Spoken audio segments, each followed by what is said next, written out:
Okay, so hello everybody. If you can hear me clearly, can you type yes in the chat?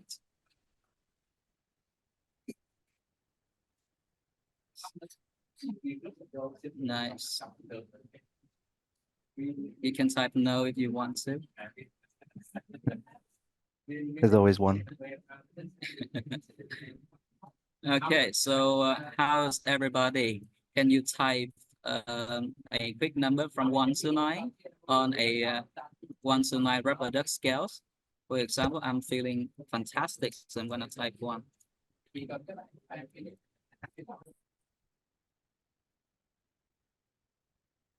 Why? Uh, it's unfortunate to know a lot of people typing like 9 and 8 in the chat.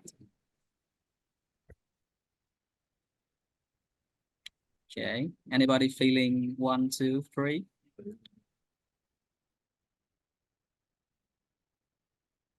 How about the presenters? Ha, how I'm are you Jen. feeling right now? I guess a mix of 3 and 9, but leaning more towards the 9 side. Daniel? I'm a 1. Happy to be here. Fantastic. And Anthony? I'm liking number 4. He's just putting on a brave face. You on the verge of drowning already. Just, it's just around the corner. Okay, so now let us begin. Good morning, everybody in Vietnam, and I think good afternoon. Sorry, and I think it should be good morning in Italy right now.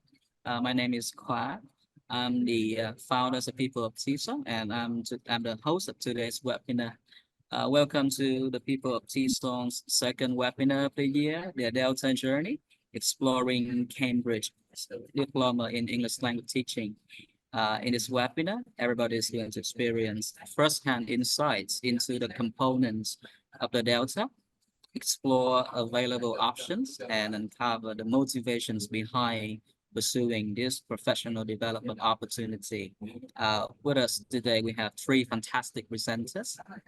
Miss Ha Trung, I think a lot of us in Vietnam have already known her from being a rare IELTS Band 9 achiever.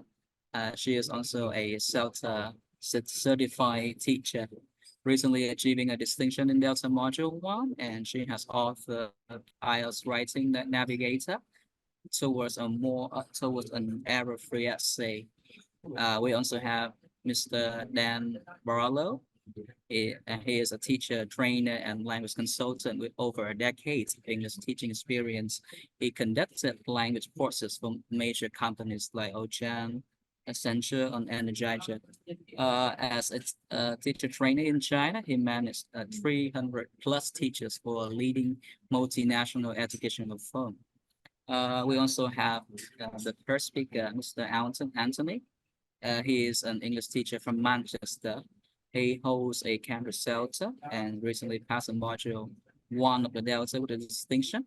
In 2018, he presented at the IELTS conference in Brighton about his ideas about immersion noticing and living your L2. Okay, so that's it, and over to you, Miss Ha. Thank you. Thank you so much, Mr. Khoa, for the opportunity to meet the audience, members of the People of TESOL group on Facebook. I mean, I've been a member for a while, but I guess today is the first time that I get to speak to you, not in person, but you know what I mean. So it's a real honor to be here and to be sharing our journey on the Delta qualification.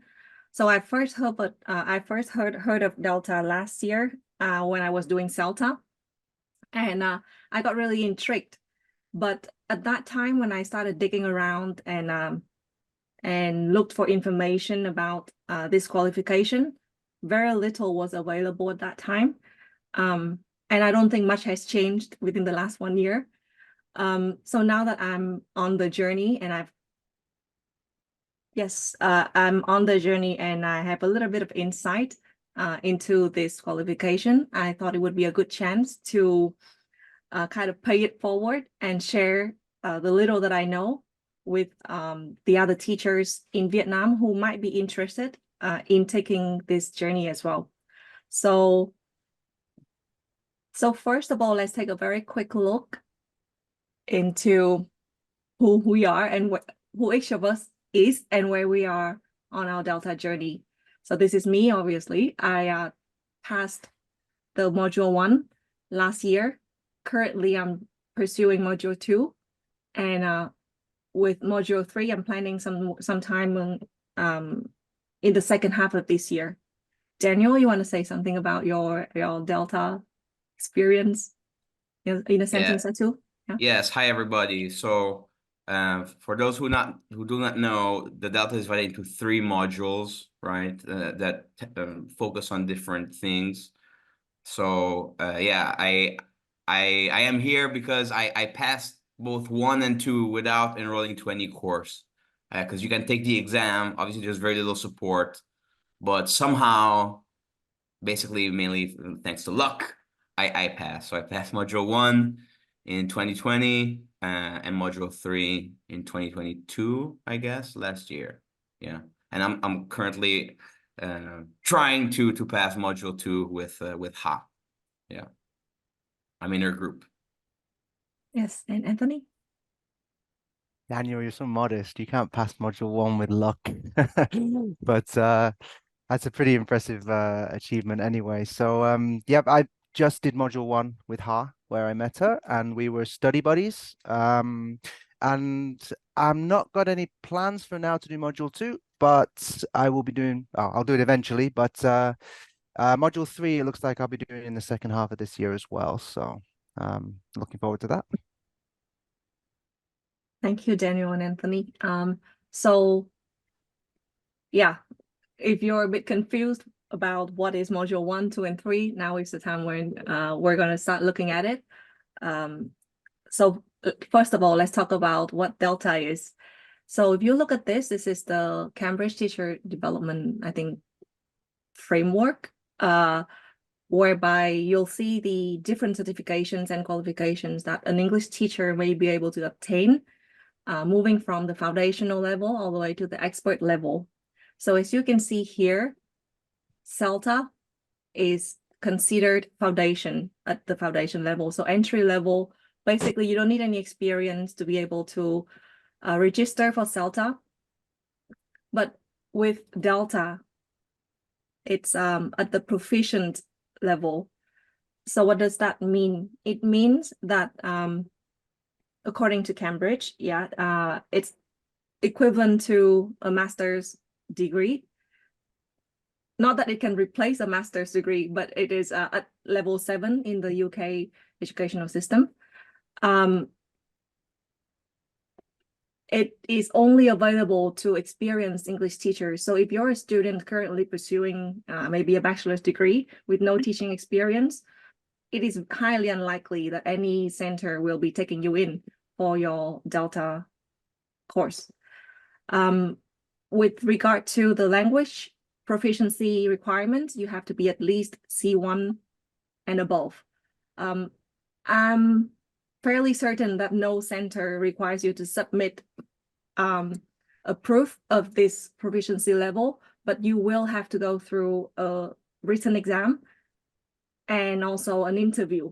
Not much of an exam, but an assignment that you have to submit, a written assignment that you have to submit as part of your application. And then you have to go through a pretty extensive interview. At least that was the case for me, in order to be qualified to be accepted into a Delta course. So it is highly recommended, at least, that you are at C1 level before you start enrolling into Delta. With module 1, you'll have to be writing completely in English by hand for 3 hours. With module 2, it's also going to be a lot of writing, like I think 6, 7 assignments in total. Module 3 as well. So yeah, language skills out of the question. You got to be strong to give yourself the best chance at passing this qualification. So I saw a lot of questions in the registration form where some of you asked whether CELTA is a requirement for registering for Delta. No.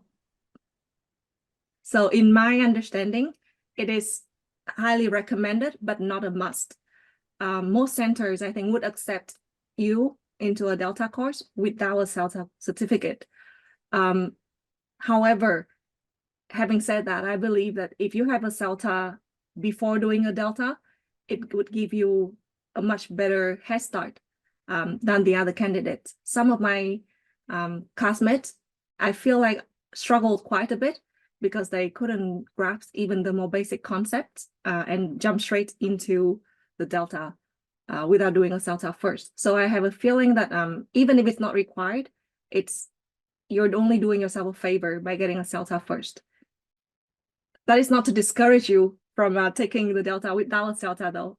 It's entirely your choice, but by doing the CELTA first, you give yourself a better chance at passing, yeah? So how many modules are there in Delta? There are 3. So module 1, 2, and 3. We'll talk a bit more in detail about that in the next slide. But for now in Vietnam, there's only one center that provides Delta training, which is Apollo. And they only provide module 1 preparation course. There's no in-person module 2 training that's available in Vietnam at the moment, as far as I understand.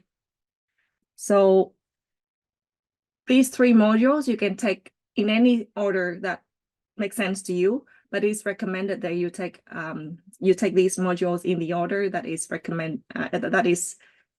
I mean, they're numbered 1, 2, 3 for a reason, right? So 1 first, 2, and then 3 would be the most logical progress that people usually take. And also in terms of duration, you can take it within 1 year, 2 years, 3 years, however much time you need. There's no, as far as I know, there's no limit. And you can factor in your workload, your teaching load, and incorporate into your work life as long as it makes sense for you. With regard to options, you can either do it online, face-to-face, or blended.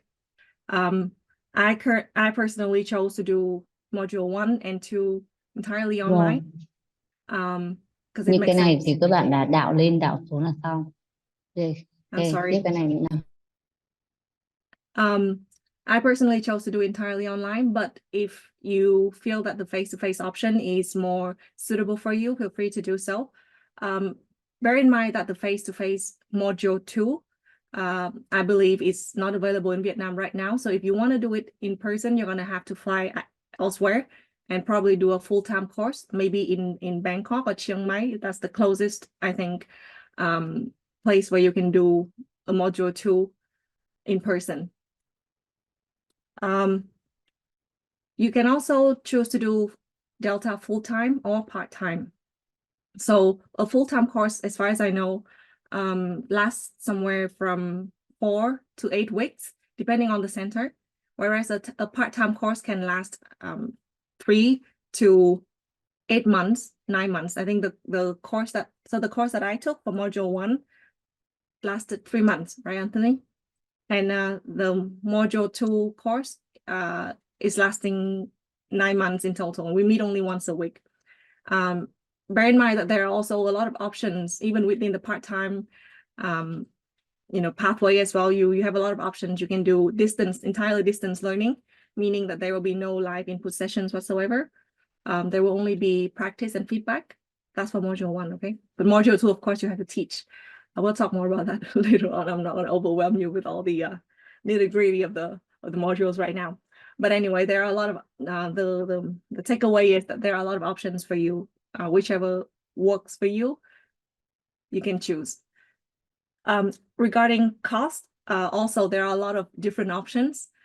But the cheapest or most affordable way to go about doing Delta is what Daniel chose to do, which is prepared by yourself, no help from a center. That's possible for module 1 and module 3. And Daniel will spill the beans later on how to achieve that in the second part of this presentation. But if you choose to do all of the 3 modules with a center, then the cost can vary. Yeah. So this is an example that I took from Distance Delta. They provide an integrated course for all 3 modules, and it costs around 3,800 euros. And this is the total cost for all 3 modules, including the Cambridge fees. One thing to bear in mind is that the only course that you absolutely must do with a center and cannot prepare by yourself in any case is module 2, because that's the part where you have to teach. And Cambridge assessor and your tutors will be observing you teach and assess your teaching quality and give you a mark. So that you cannot do by yourself. You have to enroll in module 2 with the center. 1 and 3, if you're brave, like Daniel, you can choose to do it yourself. Yeah. So in terms of grades, for each of the modules, you can get either fail, pass, merit, or distinction. Yeah, I guess that's self-explanatory. If you want to know a little bit more about Delta, you can always go to this link. It's the Cambridge website that has all the information that you need to know about Delta. Okay, so before I move on, I wanted to give the participants in the webinar today a little bit of a taste of what Delta Module 1 is like. So this is a very short part of the test in Module 1. I want you to try and make a guess, yeah? This is task 1, paper 1, Module 1. It is a definition, and what you need to do is provide the terminology for that definition. Now, this could be a linguistic terminology, an ESL terminology. Let's see how many of you got this right without any preparation.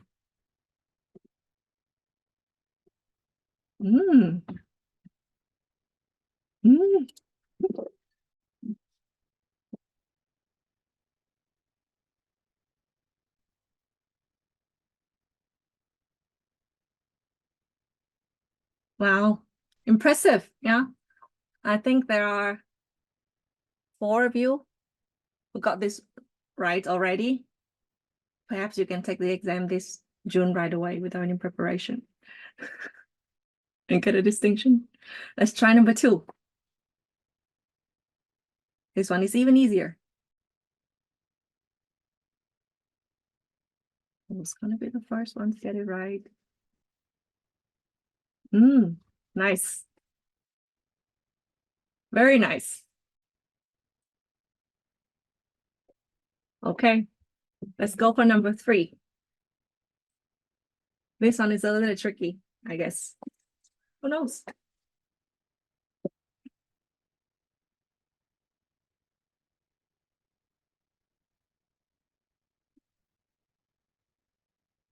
Sorry.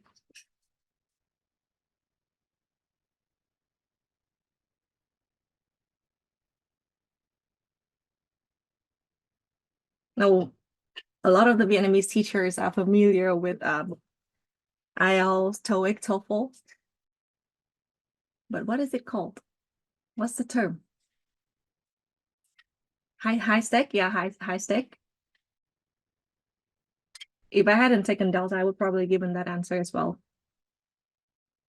Okay, I'm not gonna tease you any further. The term is norm reference test. Yeah. Okay. Number 4.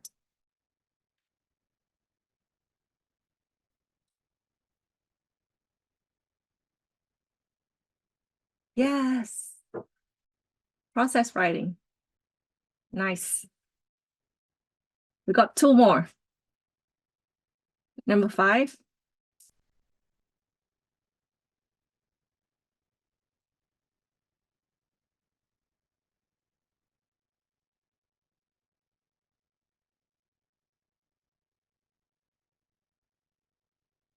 Helping verb. auxiliary. Anthony, I think we busted our, oh, okay, I'm not supposed to say any bad words, but we tried really hard to get a distinction, but I think most of the participants today can easily get a distinction without the course, based on what Honestly, I'm when seeing here. when I first saw a Delta Part 1, I had no idea about. I maybe got 1 or 2 out of 5 that I was confident with. And even now, a couple of these, I'm a little rusty, if I'm honest. It was only a couple of months ago, so. Yeah. And the last one, guys.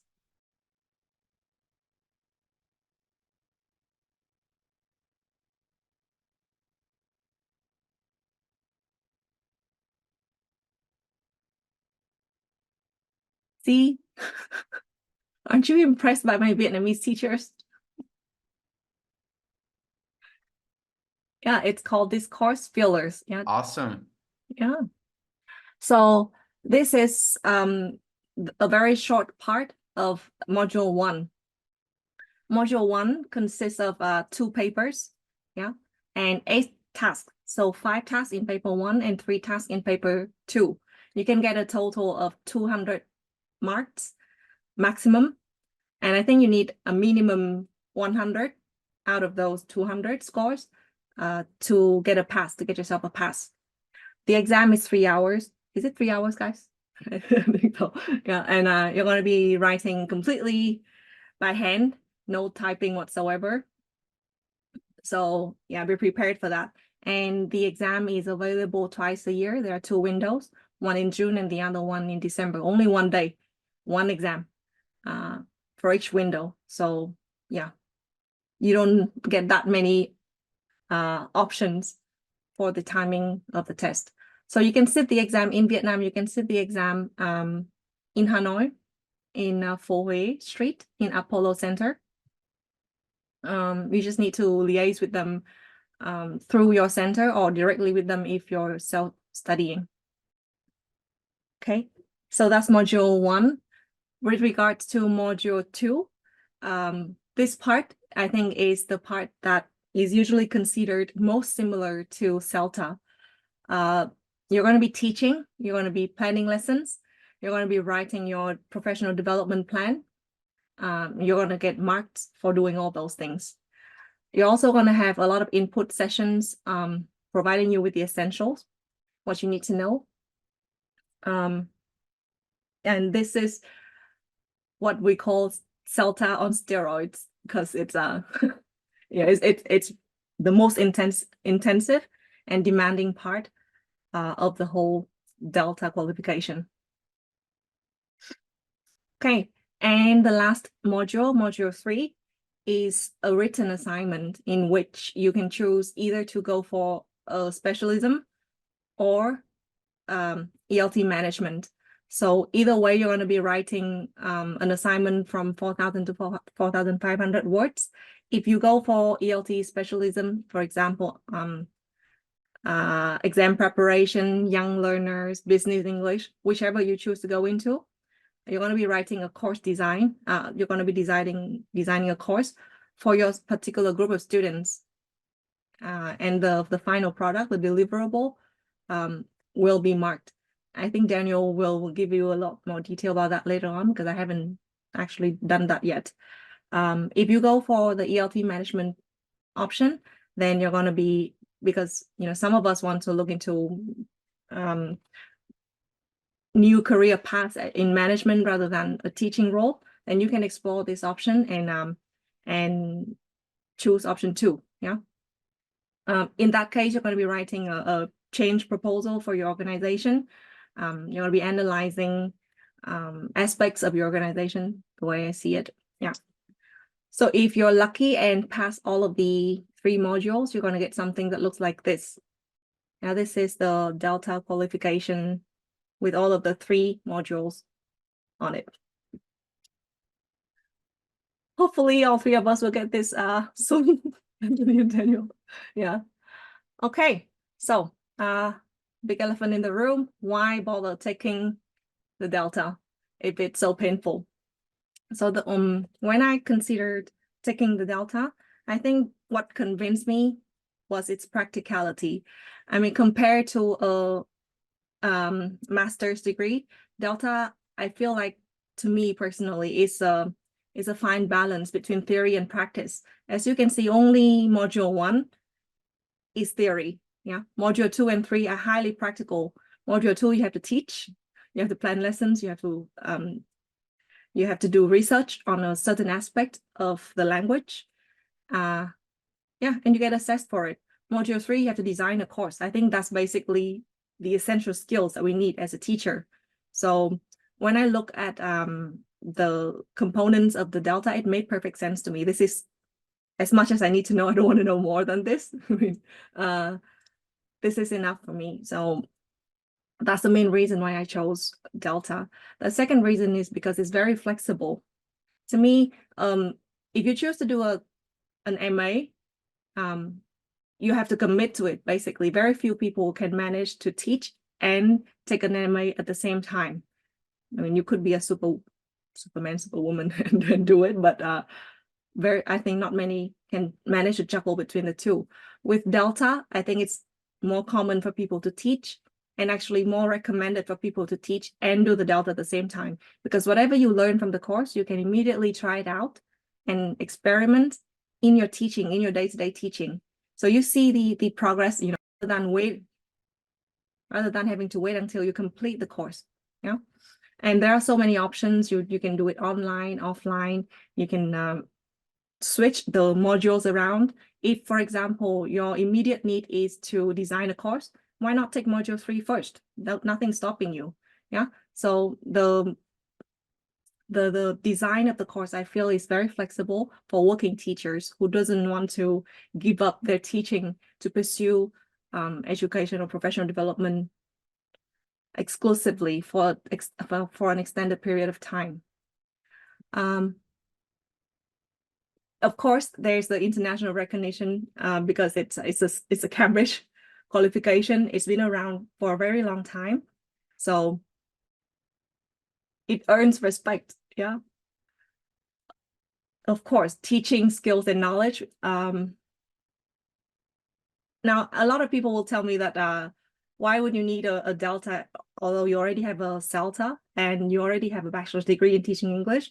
But to me, I always felt I had this nagging feeling that I'm not a good enough teacher. Like there's still something wrong with the way that I teach, and I still want to learn more. I want somebody to tell me, like, what else can I do to get better? And if that's what you're looking for, if you really want to become a better teacher, Delta is the way to do it. I don't think in any other kind of course would you see like I have like a 15-page report from my tutor outlining everything that I did well and not very well in one particular 60-minute lesson. That level of detail is unheard of elsewhere. Yeah, if you really care about the way that you teach and you want to get better, I think Delta is the way to go.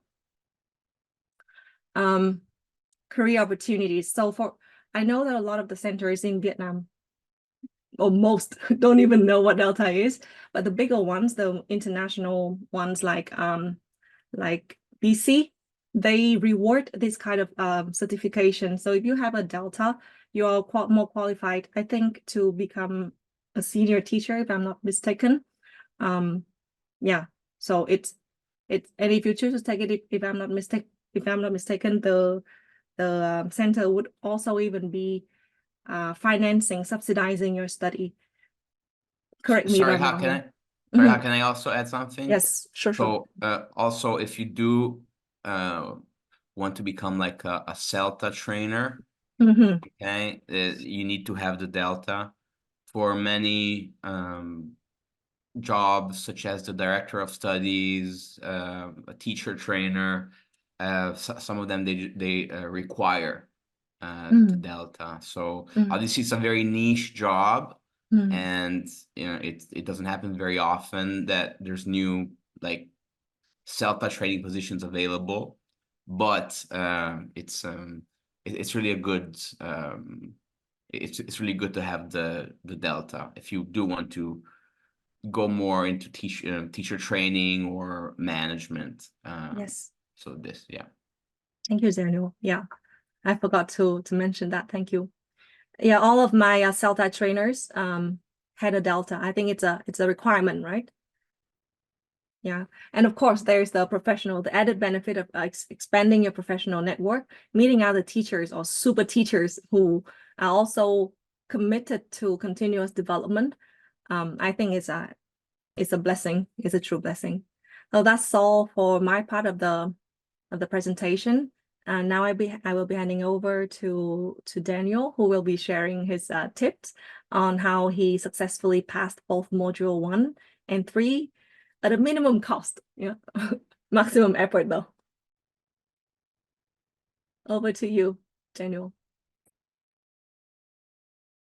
Yeah, hi everybody. Thank you for attending today. So yeah, my name is Daniel, and as Ha mentioned, I've been teaching ESL for over 10 years. I'm very passionate about it, and I for the past 2 years I've been in Europe, but I was in China before for 4 years, right? So there I worked both as a teacher and as a trainer, and I really enjoy ESL. And when I did my CELTA, I felt rewarded, and I thought I wanted to continue my growth, and also potentially for for training positions. It's really an added value. Okay, so I was in China, and I decided to look into what I could do for my Delta, because I felt it was the right time. I had gotten my CELTA around 5 years earlier, so I said it's a good time. If you could go to the next slide, yeah. So module 1, as you guys know, there's a course, right, for preparing to all the modules. And as Ha said, the materials for Delta is closely guarded, right? So the main reason for me was because I was busy in China. I was working. I wasn't too busy, but still I had a full-time job, and I decided to just try. Also, I was in China, so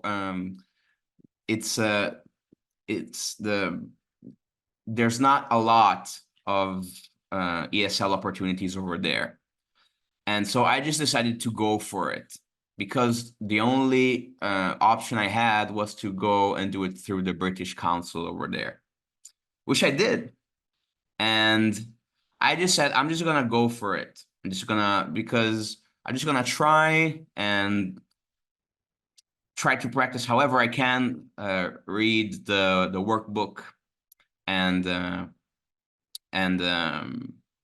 just go for it.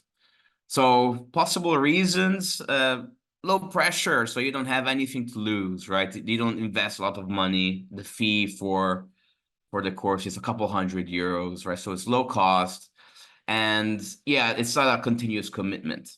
Okay, so this, and yeah, can you go down? Yeah. The silver linings. So the first time I went, I just tried. I read through the handbook. I downloaded a couple of ESL books, and I just went for it. And I failed incredibly, right? What a surprise. So the first time I failed, so I'm no genius or anything. But the silver linings were that I got familiar with the test timing. I had an opportunity to see what they wanted, how the exam environment would have been. And also, I self-analyzed how I studied, okay? So I had studied just to read about ESL, but not focusing on the tasks of the test. So getting to the test was really important. So if you, again, Cambridge is closely guarded. They guard closely the materials. However, if you look around, if you ask, you will be able to get some mock tests, and also talk to people who have done it. So I remember when I failed the first time, I talked to somebody who had actually who was actually really prepared, so I tried to pick his brain about it. And so I started focusing not on learning about ESL, because I love reading, but I wanted to pass the test. So again, how did I pass the second time? Targeted study. So I really focused more on the task, and again, support with friends, and I think a bit of luck. I think I was part of it. Is there's a little bit of a luck component over there, I think. So course or no course, for Delta Module 1, if you have the opportunity, I strongly suggest taking the course. Again, there's low pressure in the process because you don't really know, you can't really see the dragon you will be facing at the end, but then when you see how difficult it is, because basically you have to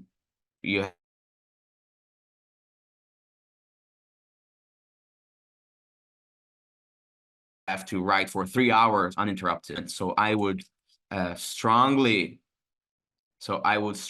suggest to take the course again. But if you feel you just want to give it a try, I think it's not a bad idea to just go and try and just get familiar with it and see what you can work on. But for module 1, definitely do a course, because at the end it took me 1 year because I failed.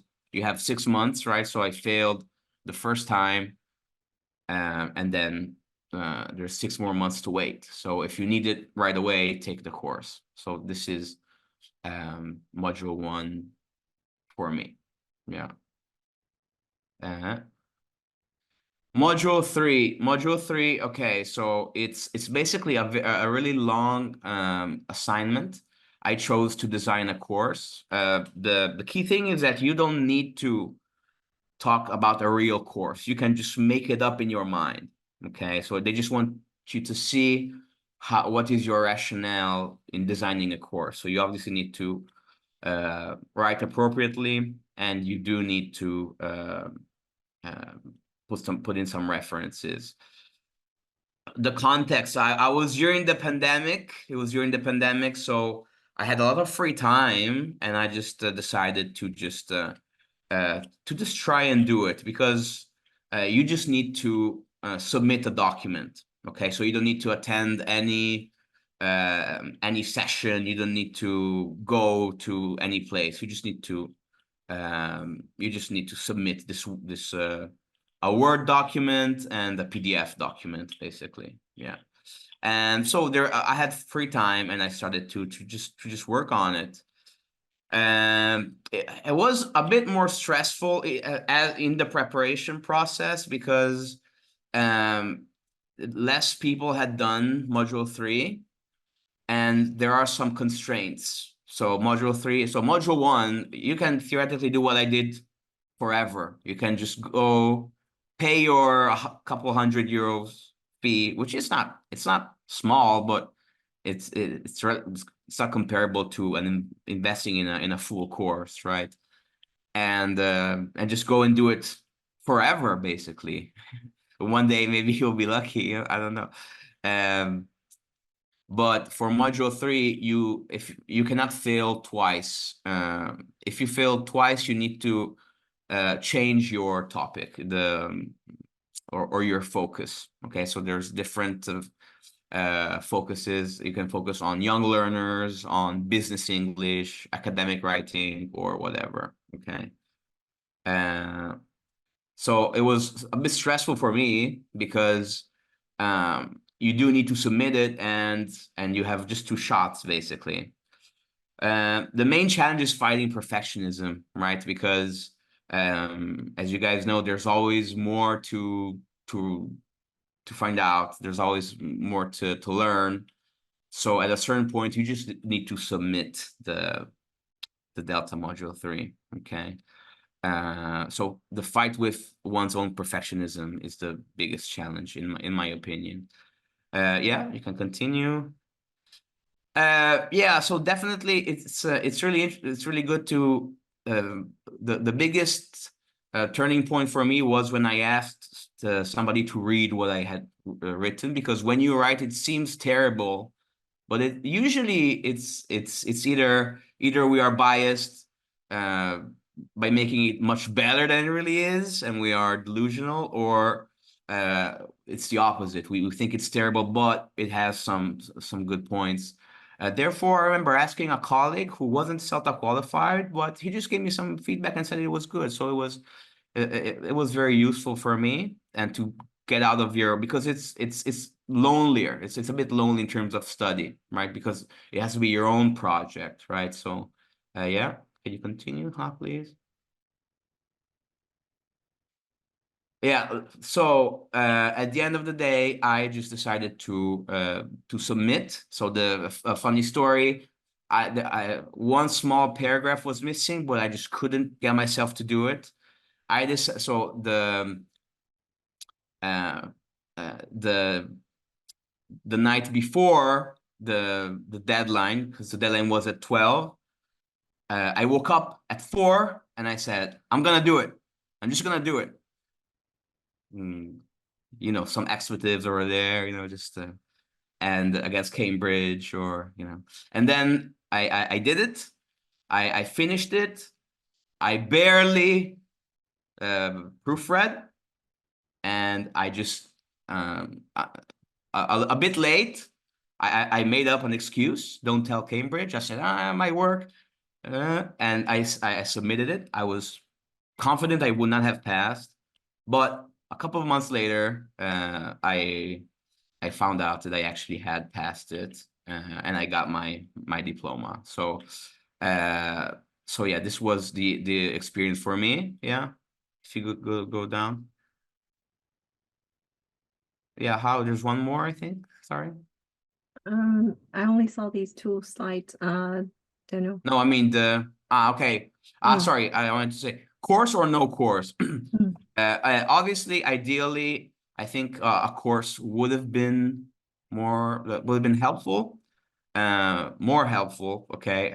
However, I do think that compared to module 1, this one, although you don't have a lot of examples, a lot of feedback on writing, it's if you have the book and the materials, it's something that you can consider doing on your own, in my opinion.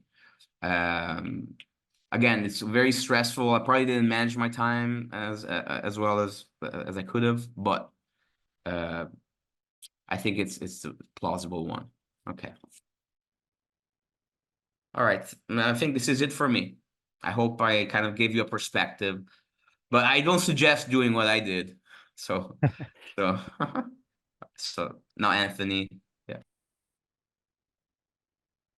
Sure. How do you want to say anything in between, or shall I kick off? I think that should be okay. I mean, I'm sure that the audience might have some questions, but we can leave them until the end of your presentation, and we'll start taking in some Q&As, and yeah. Sure. Well, And thanks, around Daniel. there. I mean, it's super interesting to meet someone who's actually passed without doing a course, because when I first looked at the Delta module, just the module 1, I did not believe I could do it. And most of these books behind me are the Delta reading list. So it's not like I didn't have the materials. I can't say I've read them all, but I knew what was needed.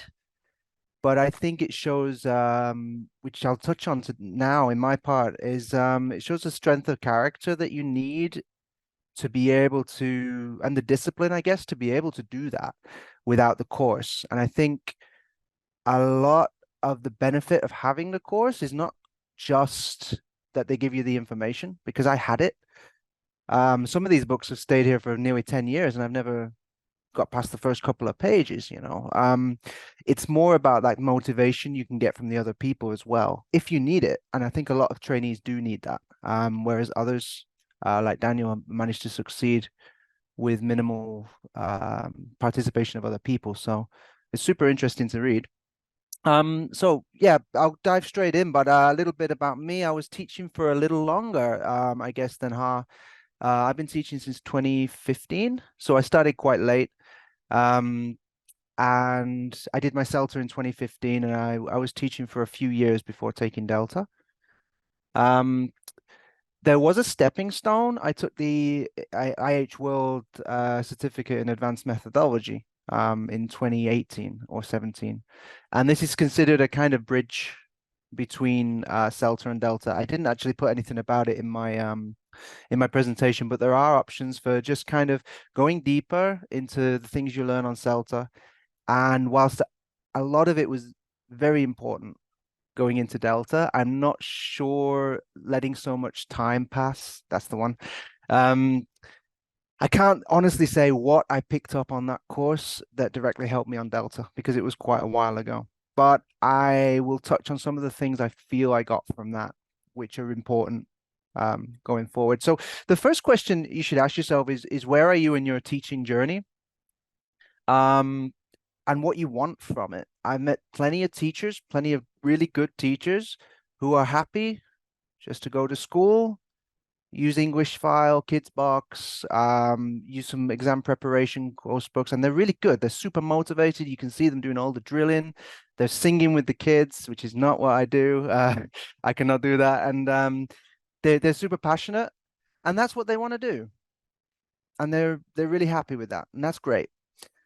Others, I feel, and I think Ha touched on this. After a few years, I always knew I wanted to do the Delta eventually, but after a few years, I kept asking myself, for example, okay, some teachers do a lot of drilling.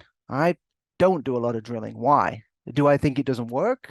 Or do I feel like there's something fundamentally wrong with it? And then you start to question, why do you do drilling, for example? Why do we do, some people do the jazz chants, right, with the clapping and the why do we do gist activities? Why do we do all this stuff? And I think it's really important to think about these things. And if you have these questions, maybe you want to go deeper into teaching.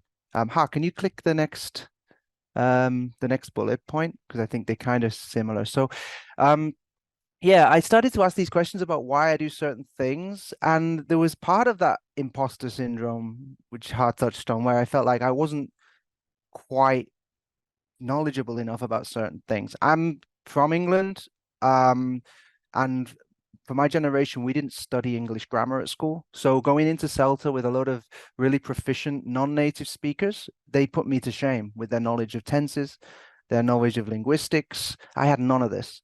I was a good speaker. I was good with English. I read, I read a book. So I could, I had quite a good vocabulary, but I couldn't explain anything. So for me, coming out of CELTA, I was, my first thing I had to do was throw myself into grammar. And you pick up a lot of that while teaching.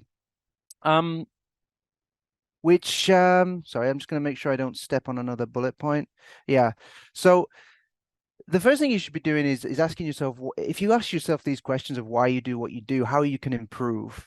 And if you genuinely want to improve, then Delta is a great option because it's a structured way of going deeper into all those areas that you probably touched on CELTA, but maybe didn't go into deeply. Language acquisition theories, teaching methodologies, the history of the different approaches, and grammar. But grammar not in a course book sense. Most of us, we can teach for 10, 15, 20 years and never teach grammar that's not just tenses, right?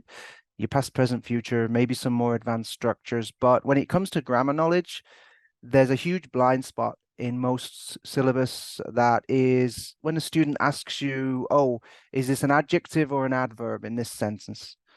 And maybe you know, maybe you don't, or maybe you think, well, actually here it doesn't seem to be either, or it's functioning in a different way. And if you don't know the answers to that, for most English classes, it's probably not a problem. But there's two issues. One, the students often expect you to know, and that can hurt your confidence a little bit because probably we should know. Secondly, even though it's not something you should maybe spend a lesson to talking about these in detailed things like subject, verb, object, complement, and things like I only really started to touch on Delta. I think knowing that those things and gives you the power as a teacher to know when something is should be taught or when something should be, you know, approached in a different way, and also just having the confidence to answer. So if you feel that you're in a position, or maybe you're not now, and in future you will feel you're in a position where you want to know more and you want to get deeper into teaching, then Delta is absolutely the way to go. If we click the next slide. So when I talk about weaknesses, for me, it's really important to, obviously, all teachers will have knowledge of what their weaknesses are, but look at the Delta syllabus before you start, because there are a lot of areas that a lot of teachers, a lot of the other trainees, for example, and I was on with me and Ha met on the Module 1 course, a lot of the trainees would have huge gaps in their knowledge in certain areas, which are really important for Delta. So none of them particularly had any problems with grammar. A lot of them were non-natives, really proficient, who have studied this. Some of our study group were far more knowledgeable about grammar than I was, and I'm sure many people felt that way.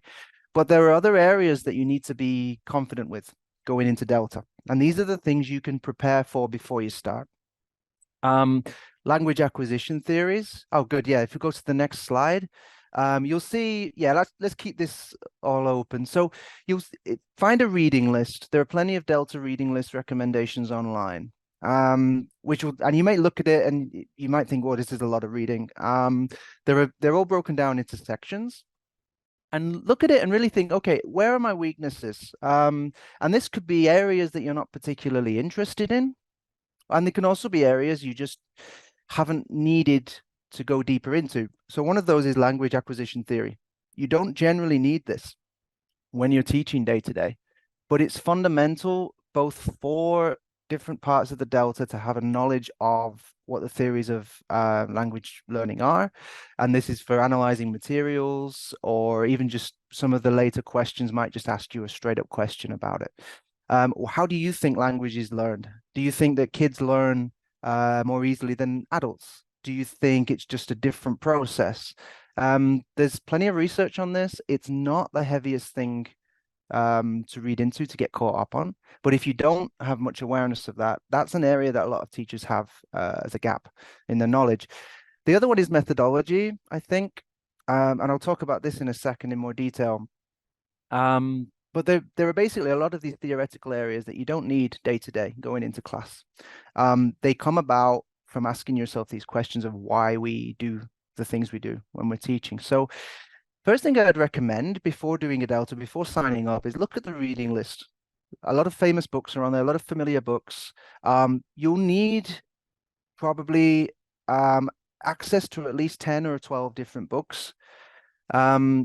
And whilst a good course, like I found that the Distance Delta, the input materials they give you cover the most salient points of everything. And I would argue that you probably don't need much in terms of a reading list if you really follow the input materials the course gives you. Don't feel you have to go so deeply and start reading all these books, because they're academic. They're not really designed to be read cover to cover. They're just references to go deeper into certain areas, but you should have that interest to go into different areas. I'm really passionate about listening, like modern decoding of connected speech and things like that. I'm also really passionate about lexis. Grammar, never been too interested in.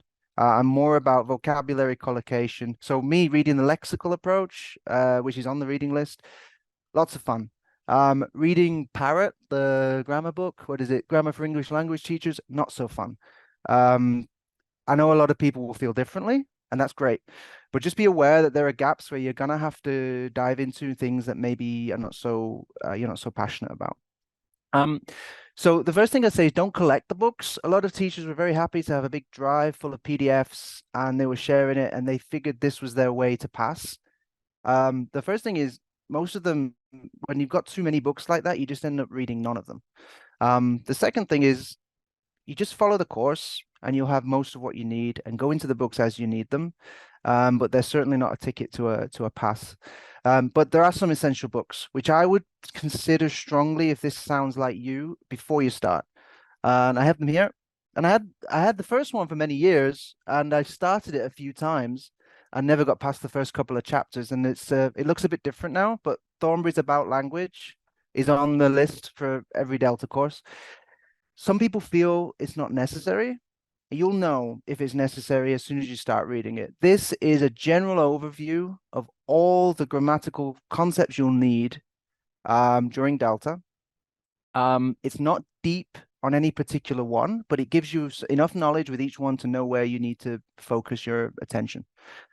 It's activities. Each chapter has activities to do. I really strongly recommend doing this. And I spent about 4 months casually working my way through it before I started the course. For me, as I said, I didn't have a really strong grammar knowledge outside of the tenses that you teach in class, and I was confident with those. But things like knowing what's a determiner, knowing what's the difference between an article, and when some words are functioning as a different, sometimes it might function as a preposition, sometimes it might function as something else. So these are the kind of in detail things that you really need to know for certain parts of the paper. And for me, this is the clearest explanation because it's all in context. And Thornbury, his name comes up a lot. He's got a very good way of writing.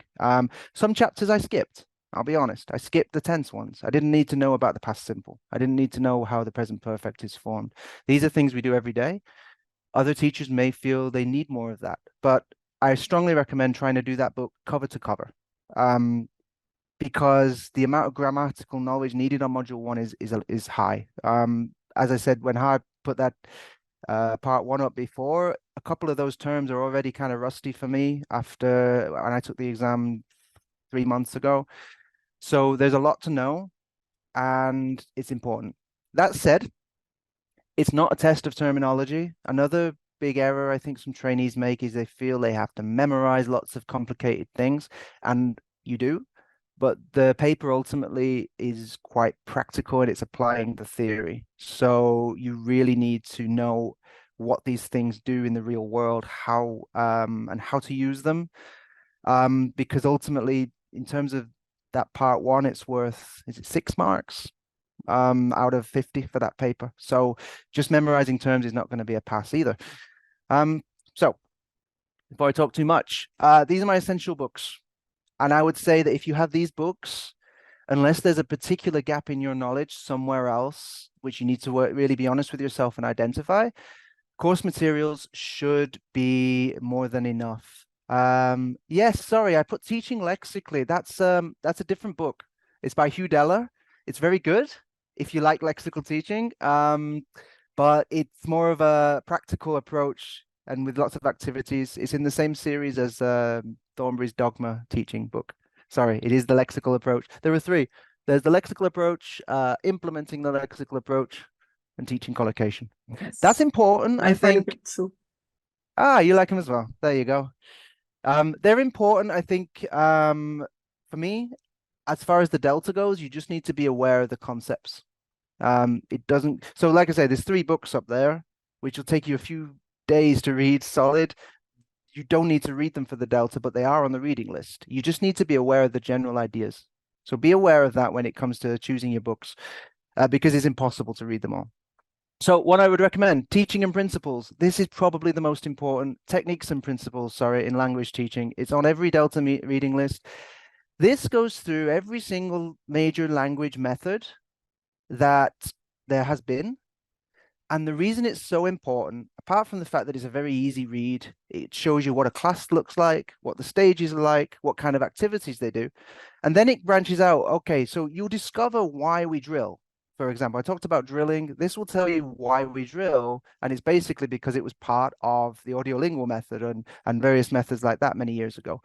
It will teach you why we get students to speak, ask each other what their days are. It connects to the communicative approach.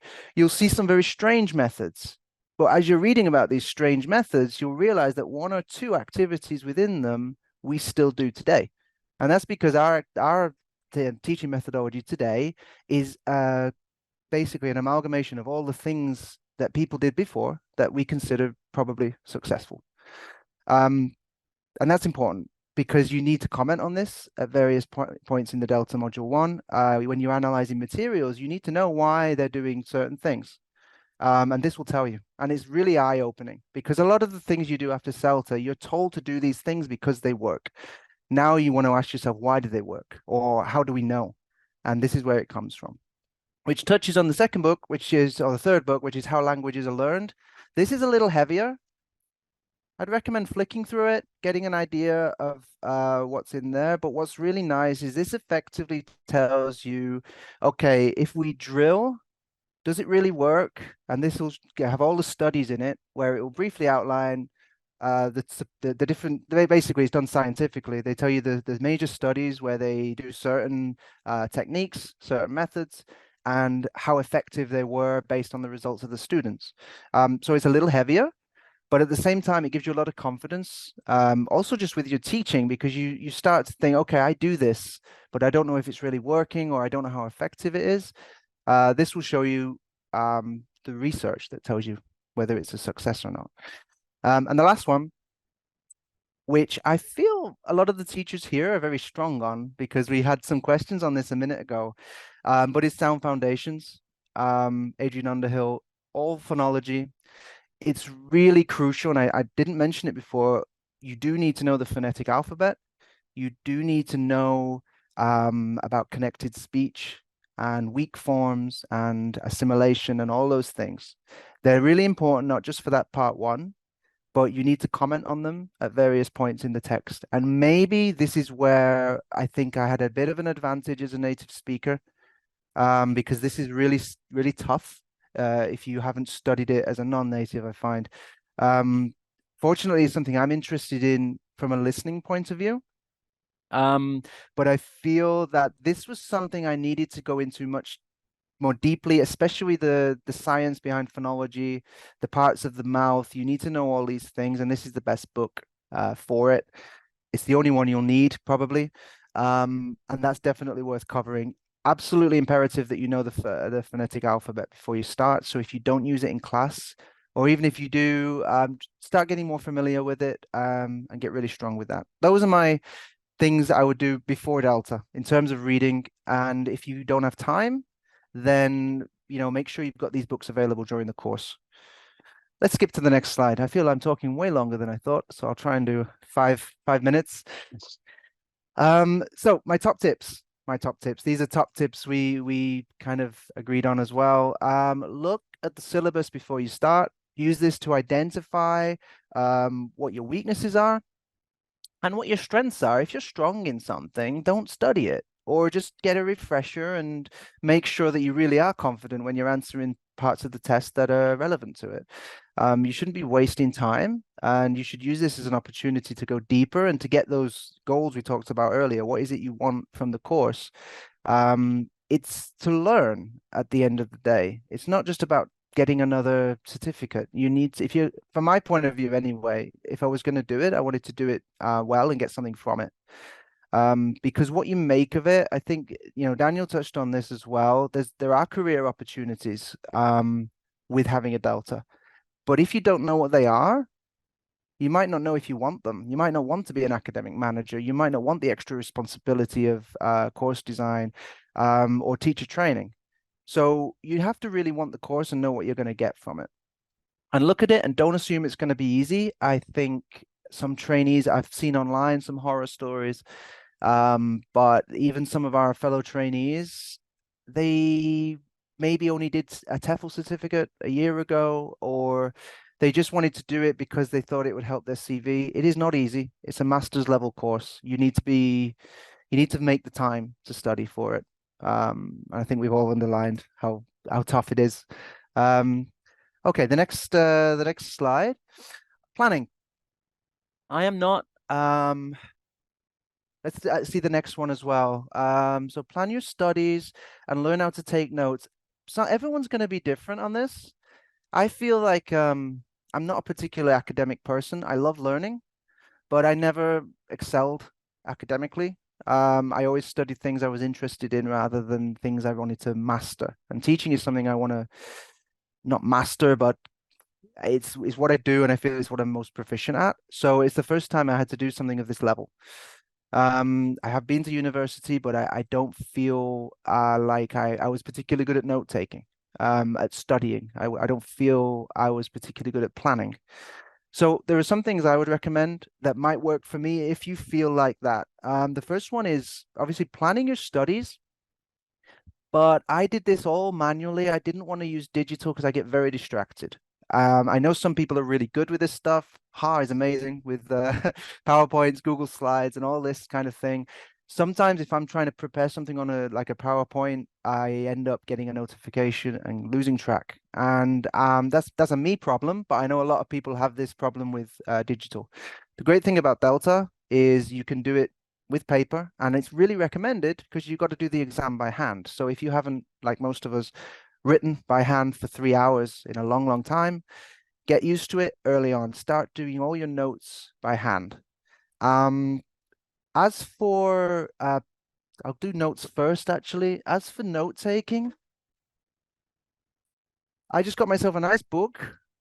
This one's Lecterm 1917, which is kind of like Moleskine. It's got a contents page, and it's got page numbers, which sounds really banal, but it really helped. Now it's like a real good reference. So my notes, like everyone else's, loads of colors. Take the salient points, divide everything by chapters, really learn. We tell our students to learn like this all the time. We tell them to write things. We tell them to take notes. It would be hypocritical if we didn't do the same, because we must believe it has some sort of purpose. And the idea is, I guess, that it's supposed to be more memorable. And from experience, I think it is. I think it really helped. In terms of planning your studies and really sticking to it, so the course helps. I did the distance delta with her. It's 3 months. You have a calendar.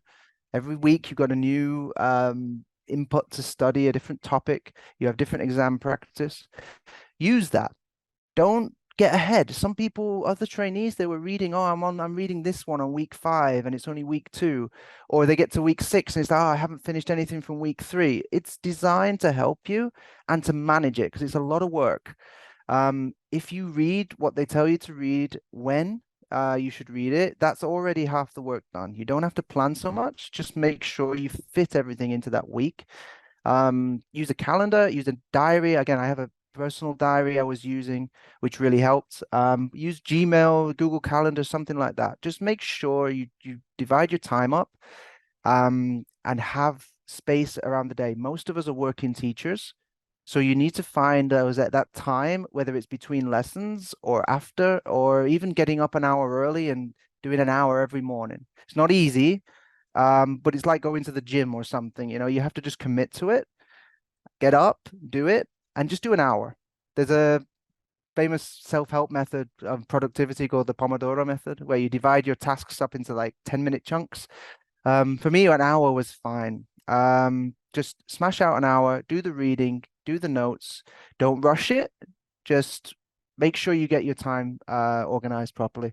Another thing I recommend is the learning journal. You can Google this. It was also Lecterm 1917. 12 weeks, conveniently, the same as the Delta course. It's like a diary with some workspace. It has little motivational quotes to keep you going.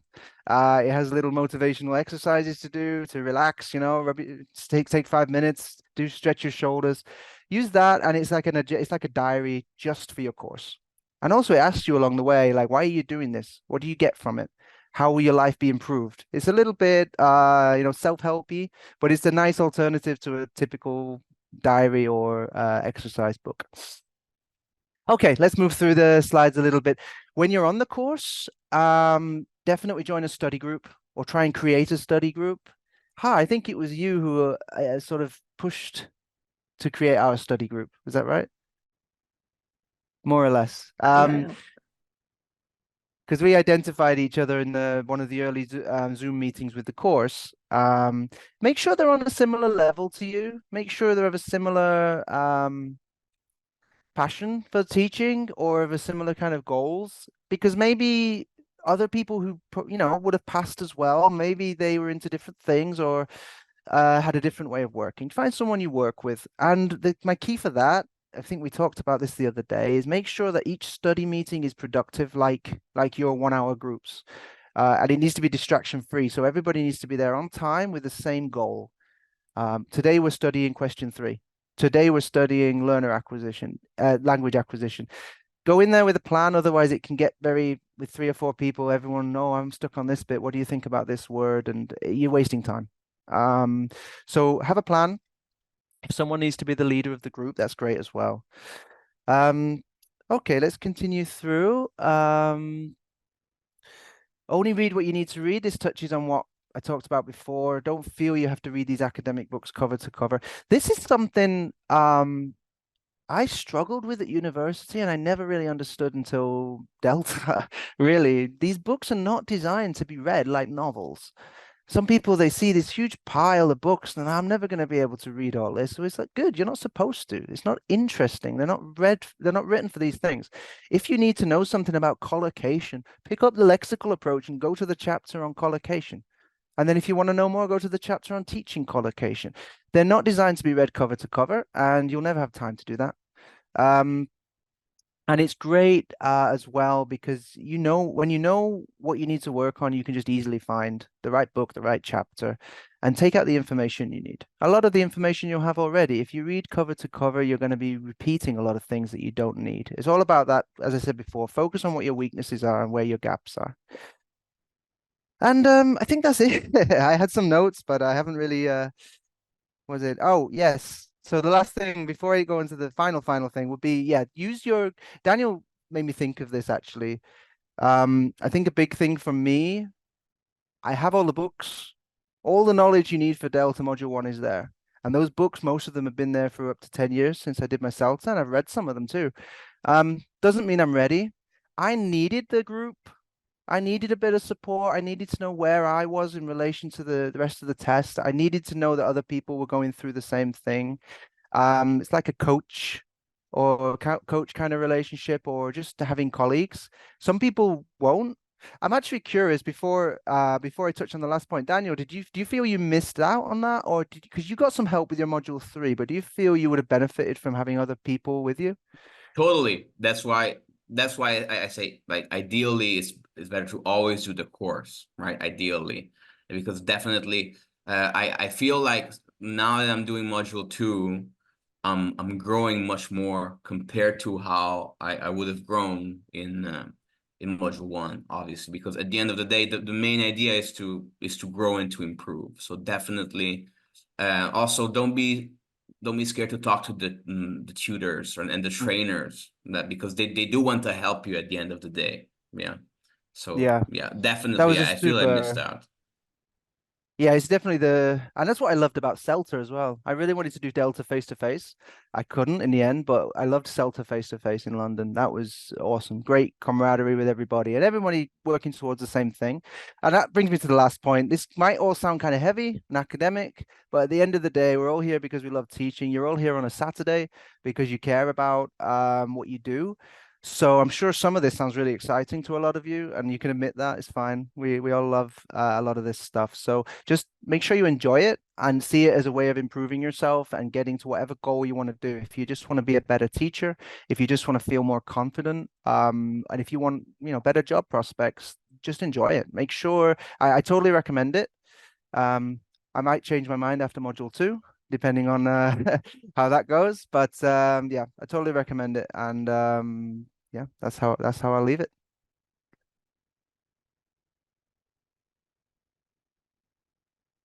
Thank you. So- Thank you, Anthony. Thank you, Daniel. Kwa, do you want to start taking in some questions? Thank you very much, the three of you, for the fantastic talk on Delta. What it takes and what we are supposed to expect in the Delta. Now, first of all, I'm gonna do some questions on my own before we're gonna move on to the question from the audience. Okay, so the first question is, could you each of you what do each of you like most about the Delta? Like, could you tell us an account or a moment of enlightenment that you've got when you study for the Delta? Like, just one short account of it. Something that you think that you knew you didn't know, but then you knew because of the Delta preparation.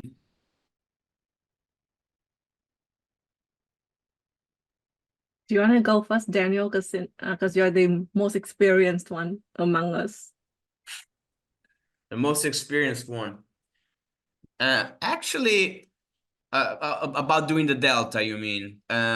It's not really related to me doing it on my own. I feel like I obviously there's some backwash, some positive backwash or something I learned, but definitely yeah, delving deep into the language. But I think the main thing is that is talking about a bias I had after doing the Celta, because the Celta really makes you focus on timing, on doing the activities, right? And the maximizing student talking time, so minimizing teaching talking time, because it's something that if you don't have experience, it comes unnatural and it's counterintuitive.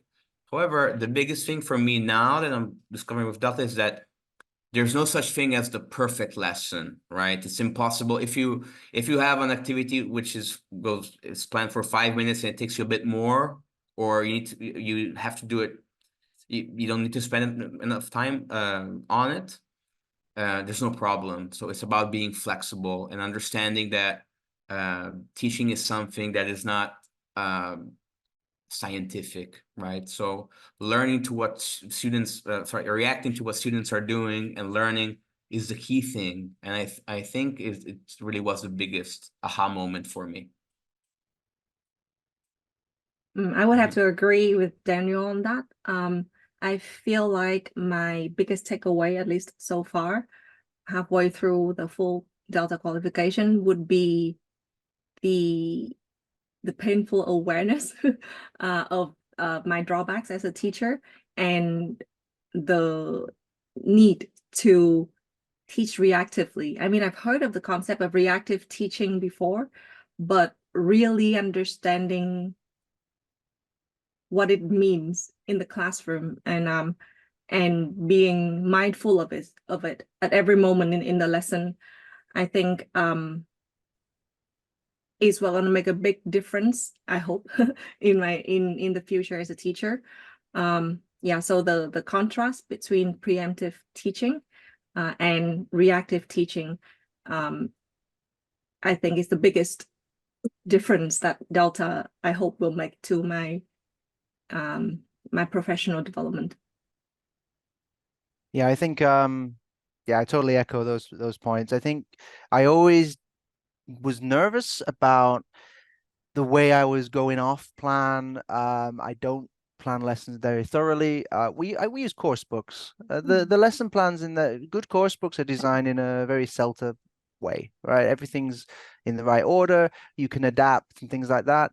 But sometimes when I went too off, or we focused on some emergent language or something that the students needed as opposed to what the book told them they should need, I still felt after all these years that somehow I may be doing something wrong, and it's not the case. You work with your students, you have the lesson there as a frame, and you need the confidence though to know that what you're doing is beneficial. And now having, for me especially, the grammar knowledge now, and also the theoretical knowledge about all these things, it's just I feel a lot more confident and a lot more motivated. So even on that kind of level, I feel much happier as a teacher.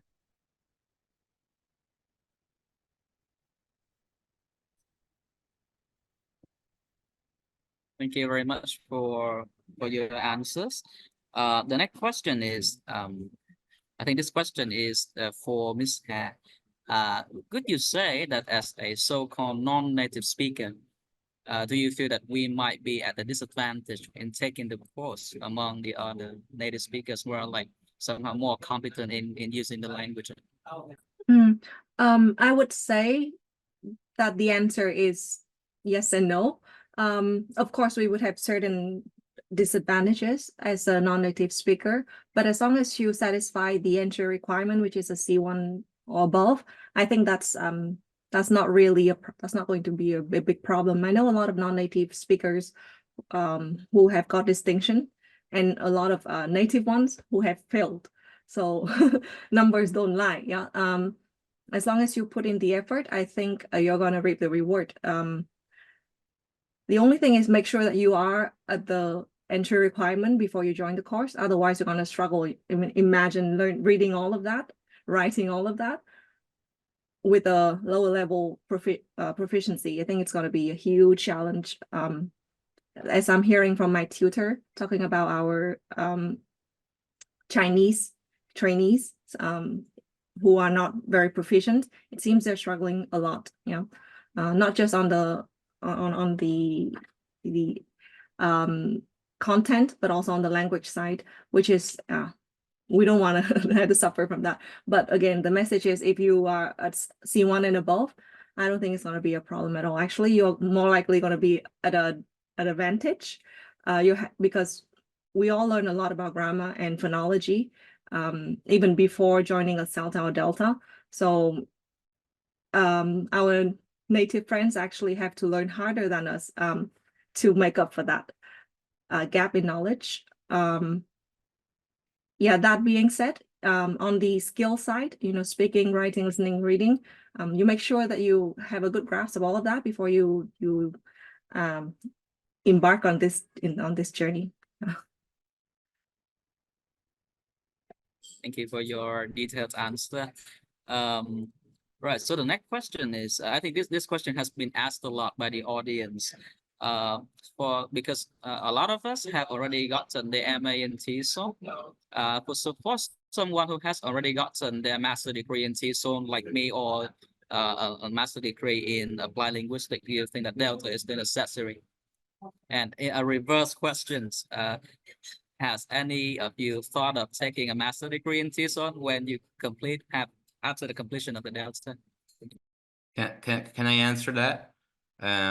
So yeah, because I although like Anthony, I'm not, I've never been the best academically. I enjoy learning and studying, and I think it's if you do have an MA in TESOL, career-wise, I think from my experience, because I worked in China, and it's the Delta is not necessary in my opinion. It's not, because it's could be one or the other, and we could argue that the MA in TESOL is a higher qualification.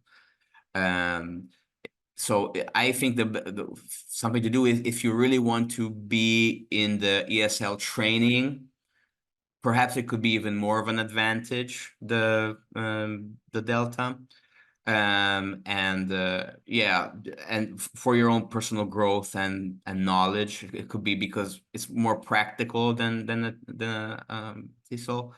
And yeah, I actually inquired, and I think the Delta is one or two modules in a MA in TESOL. So if you have a Delta, they will take out you don't need to do these modules. So I might do this if and when I get my Delta full module. Yeah, because you do need all the 3 modules to be Delta qualified. Like I remember I sent a CV in order to be like a Celta trainer, because it's something that I would like to try. And because I said, oh, I am Delta qualified, I have module 1 and 3, and they said you need all of them. So but I don't know. Yeah. So this is my perspective. Yeah. Maybe, you want to? So personally, I have a feeling. So I was considering the 2 options of MA and Delta. I think if you're more geared towards the academic side of teaching or linguistics, then you might want to do a master's. If you want to proceed to the next level and do a PhD, then master's is the obvious choice for you. But if your priority is more in the the actual teaching in the classroom, then perhaps Delta is going to be of a higher value to you, because it's highly practical. You teach, and then they assess, they show you what you're doing well, what you're not doing very well, how you can improve. So I think it really depends on your priorities and what you want to do after the qualification.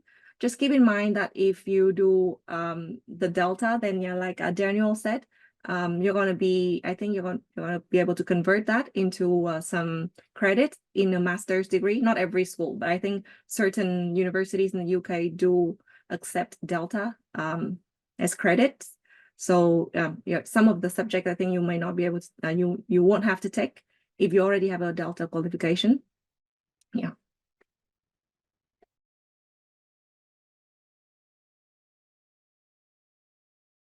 Anthony, would you like to add any more information? Yeah, they covered most of it. Honestly, the Delta's so heavy is not something I've considered personally. Much. I have thought about it, but yeah, I definitely think the Delta to Masters route makes more sense. Having a Masters already, whilst there's a lot of things I'm sure you can benefit with the Delta. I don't have a lot of experience with how they compare when it comes to job offers. Either is obviously a huge benefit. I think the Delta is more practical, probably, with the time and the costs. So if you've already got a master's, maybe it's not particularly something you should be considering, but it depends on the individual for sure. Yeah, allow me to add a little bit about that because as you can see, the Delta has three components, three modules, each of which focusing on a different aspect of teaching.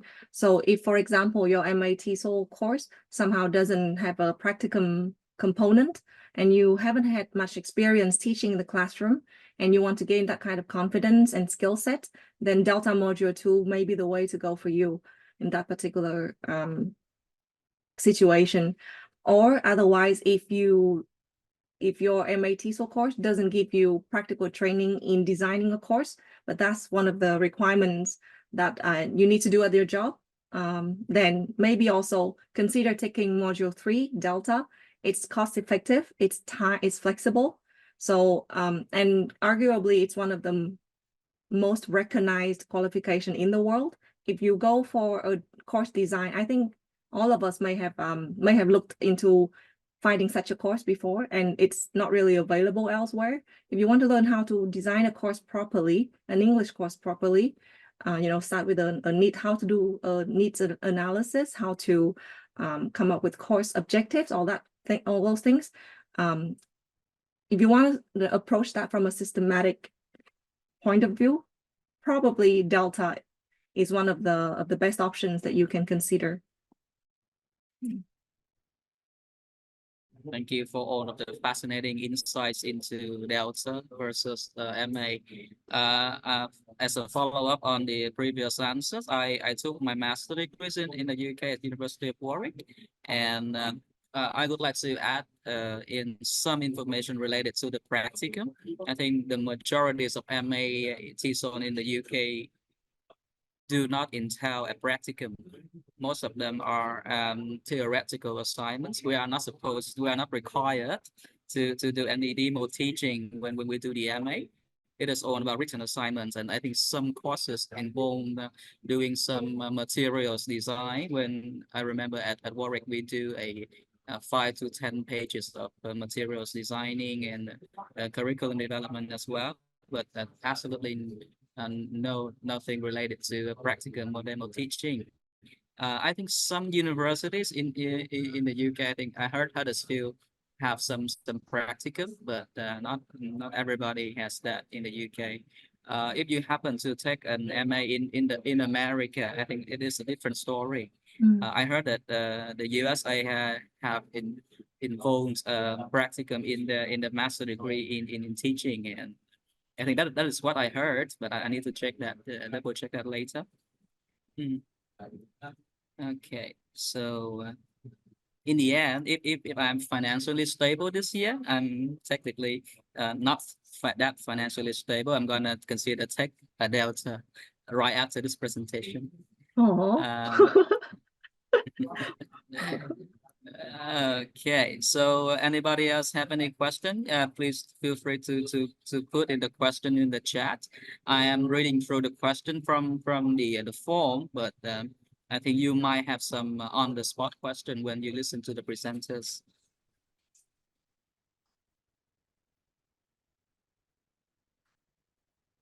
So Miss Ha, have you taken any TESOL related courses in Vietnam, like the Vietnam-based courses before Delta or Delta? And what are the similarities and differences between a Vietnamese TESOL course and a course taken by Cambridge? Yes, so I have a bachelor's degree in teaching English from the University of Languages and International Studies, Vietnam National University, a long time ago in 2000. I graduated in 2011. So that is a full-fledged course in ESL. I guess the difference would be, so number one, in Delta and CELTA, there is no skills training. So you have to master the English skills already. You know, you can't go in and start doing IELTS preparation, for example. You don't get that kind of opportunity on a CELTA or Delta. But in my bachelor's training, I did have a lot of classes and courses on, listening, reading, writing, speaking for a good 3 years. So yeah, I had a lot of time to develop those skills. The second difference would be that in my bachelor's degree, there was a separate subject for every systems. So I think we had phonology as a subject. We had advanced grammar as a subject. So each of those subjects took a good semester. Yeah, but here everything is crammed into, all the subjects are crammed into module 1, 3 months. So the level of detail that we go into in our bachelor's degree is way deeper, to be honest. And that has its pros and cons. Yeah, we go deeper, but how much do we actually understand? How much do we actually need in the classroom is a different story. So in that sense, I believe that the Delta and CELTA is closer to the classroom, closer to the real needs of a teacher than the extensive training that you get on a bachelor's degree, bachelor's program. However, so the third difference, I guess, would be the practicum. Yeah. So in CELTA and Delta, you have so much practice, and you get feedback immediately after you teach, and the feedback is given in a reflective manner. It's very different from what we did back in college. I mean, I'm not to say that doing the degree in Vietnam was a waste of time. It was extremely valuable for me as a teacher. But moving on to do CELTA and Delta, an international qualification, I feel like I'm also growing a lot as a teacher. I'm seeing things in a new light. I'm questioning my choices. I'm trying to justify every decision that I make in the classroom, rather than blindly following a certain lesson procedure that's recommended, or prescribed to us. And that, I think, is the biggest value that I hope to get out of Delta, which is to become a more principled teacher, someone who reflects, someone who is continuously working towards improving herself for the better. Yeah, so that's I hope that answered your question.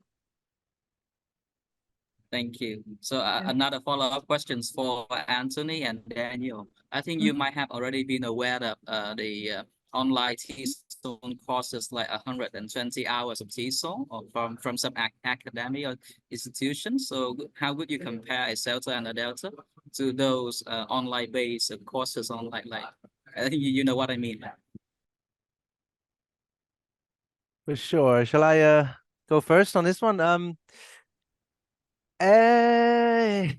It's difficult to say. I can't say I've done one of the 120-hour TEFL certificate courses. There's obviously a huge cost difference. There's definitely a huge time commitment and difference, and therefore the syllabus itself, whilst covering a lot of the practical principles, the CELTA is generally recognized as the higher quality one, let's say.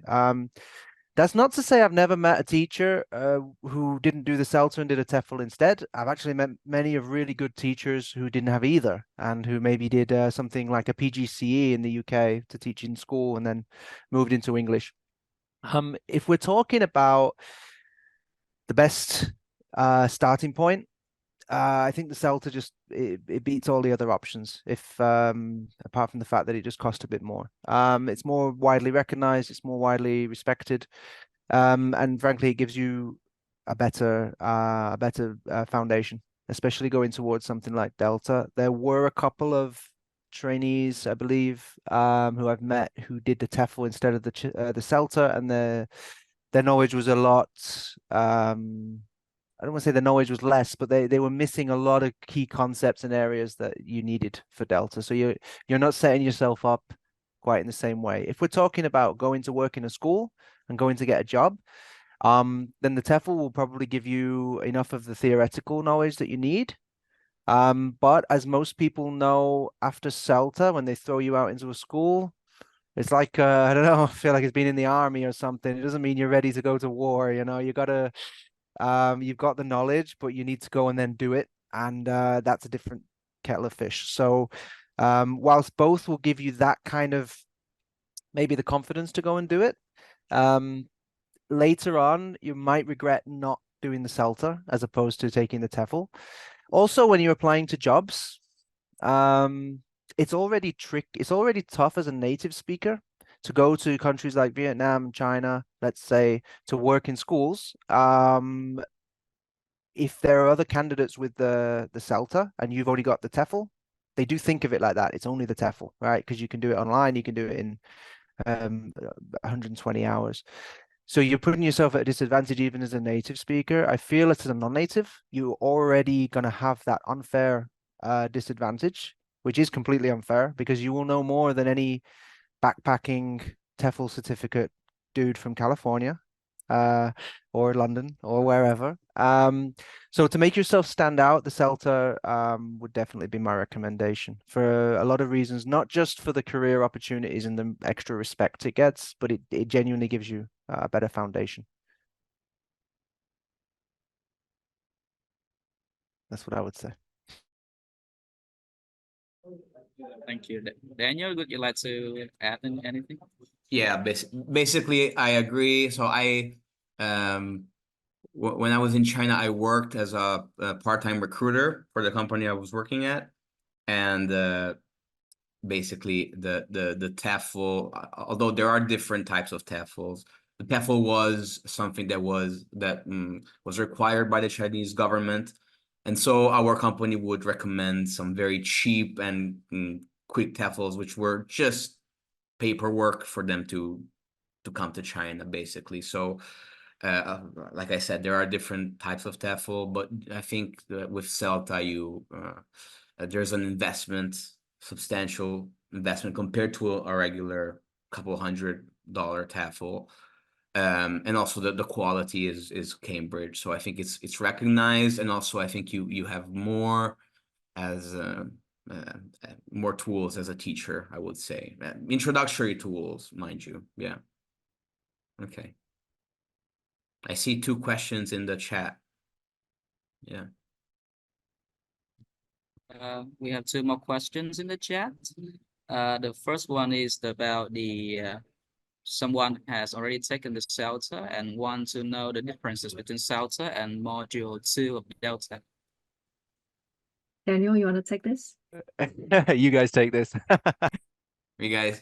If I start answering this question, I'm gonna start crying. So don't make me. I would say the CELTA is something that assumes that you don't have knowledge or any experience teaching, or very little, right? So they focus on very general overarching thing that I think if you just show up and put in some work, you'll be able to do. I think the Delta is more like it's kind of the master's degree level of the CELTA, so it's much more intense, and the the paperwork the academic work you need to provide is much more detailed. And the standards are very high also in the lessons, right? In the lesson, basically for the CELTA, as soon as you check some elements in the list, you should be fine. But in the Delta is much more, it goes much more in depth, and they challenge you a lot. So I think definitely it's a different type of commitment. Yeah, and also it depends, because I'm doing it part-time online, but some people do it full-time, and I know that the full-time CELTA is very demanding as well. So I think, but in general, I would say, in a nutshell, the depth is much more. I guess let me add to that. I think there are a couple of differences. One is the rate of failure. So CELTA, I think you have a 99% chance of passing. As long as you're accepted onto the course and you do the work, you're gonna pass. Yeah. But with Delta, the chance of failing is much, much higher. So there are 4 teaching practice sessions that you have to conduct on Delta, and you have to pass at least 2 of them, including the external practice session, in order to pass the whole thing. And for each lesson, you're going to have to write a background essay on the topic area that you chose. That's 200,000 to 2,500 words. You have to write a lesson plan that's typically about 20 pages or above. You teach the lesson, and then afterwards you write a reflection of about 500 words, and you repeat that 4 times, and hope that you pass. So the chance of failing is very high. It's much higher than on a CELTA. The amount of work involved is a lot more. I can't even compare. On CELTA, I think it was for somebody who already has a bachelor's degree like me, it was not hard. It's just a lot of work, a lot of typing, but not much reading, to be honest. With Delta, you cannot escape reading. It's typical for you to read at least 10 books for one essay. Not cover to cover, but at least the the relevant chapters. Yeah, so you're expected to list somewhere like from 5 to 15 books in your bibliography of each background essay, and that's just the essay. Yeah, you also have to do that for the lesson plan. So it's painful. It's really much more painful. But also on the flip side, you learn a lot more. You look into things much more deeply. And you question yourself at every step of the way. You have to justify your decisions. CELTA is very prescriptive. You're kind of told, this is the lesson framework. This is how much time you have to spend on this. Clarification should not last more than 10 minutes. That's not the case in Delta. Delta, you have to make your own decisions, and you have to back that up with your experience and your reading. And you have to hope that your justification is strong enough, and that you perform well enough in the classroom, you execute your plan well enough to not get a fail. So yeah, I mean, you pray. Okay, I hope that answers your questions. Sorry, I lost my internet connection for a moment, but I'm gonna watch the recording later for this answer. Right. So another questions from.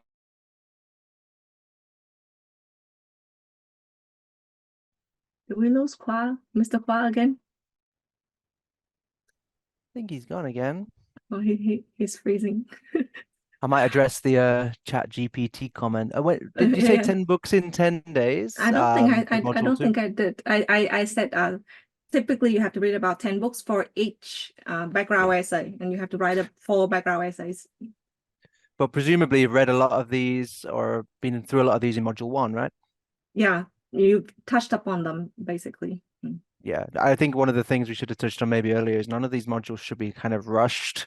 Mm, If you don't feel you have a lot of this knowledge and you feel you're in a rush, then mm, if you've got the opportunity to take a step back, I definitely would. yes. You know, you can take these modules. One of Mm, my colleagues took module 1 and 3 10 years ago, and he did module mm. 2 recently. Whoa. So, you Okay. know, he took his time. Wow, are Mm. we back? Yeah, I think Kwa's back. Sorry, my international connection is not at all stable. Um,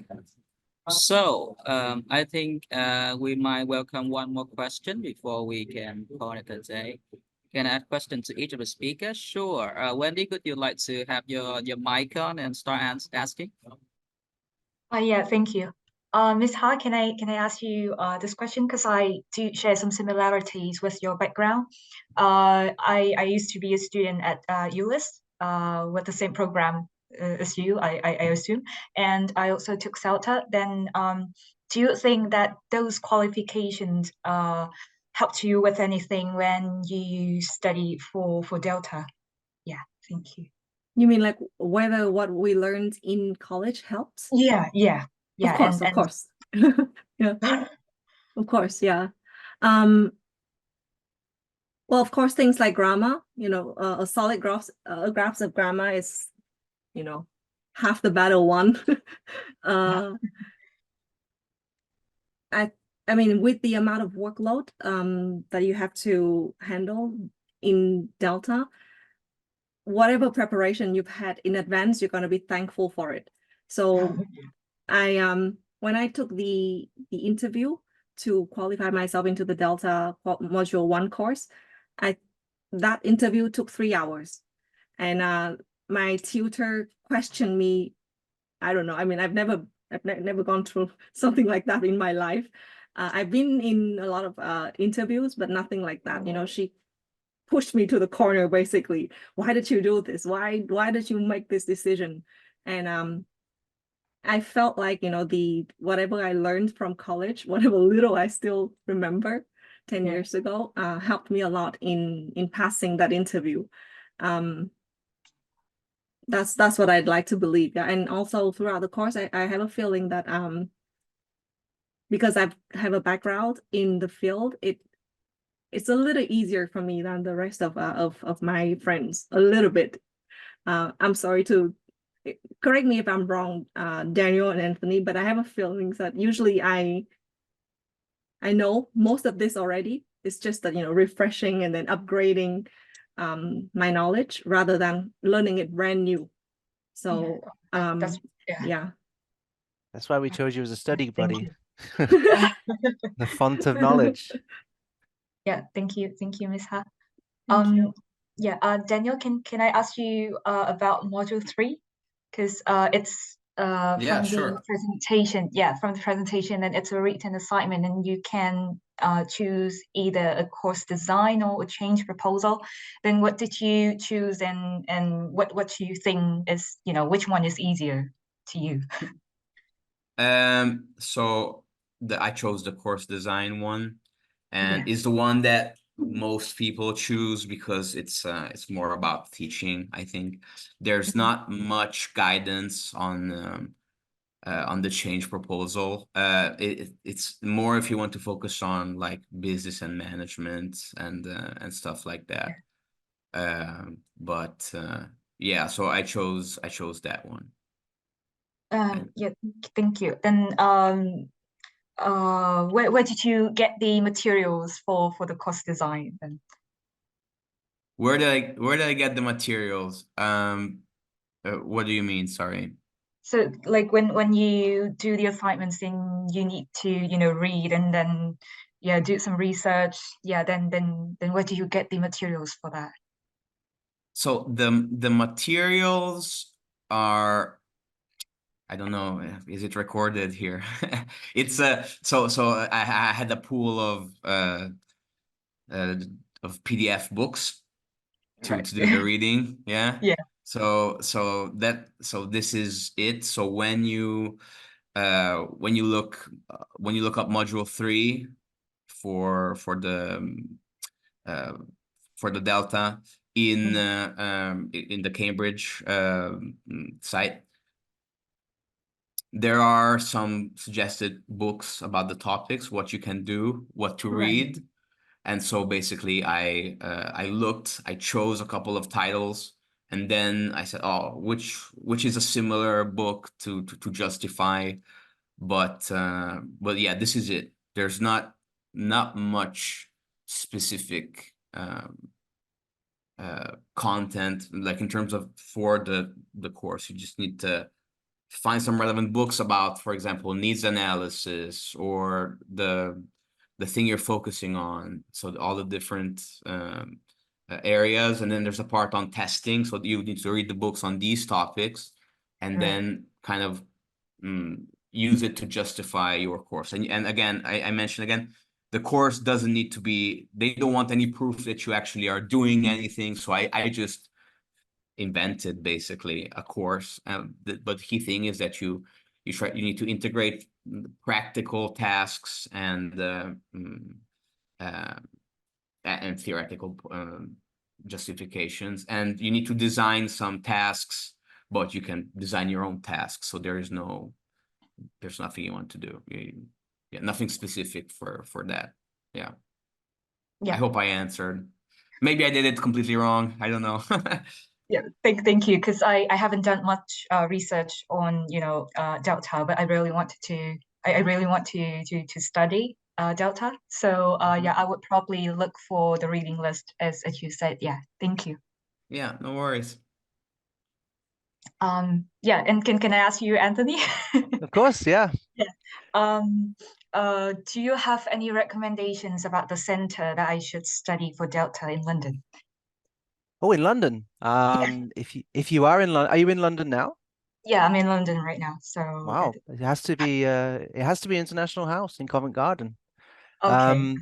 That's where I stumbled into in 2014 and found my Italian courses. I started as a student. It's a great facility. It's the original. It might not be the original building, but it's the original school of International Yeah. House. It's where the Delta was designed and the Celta as well.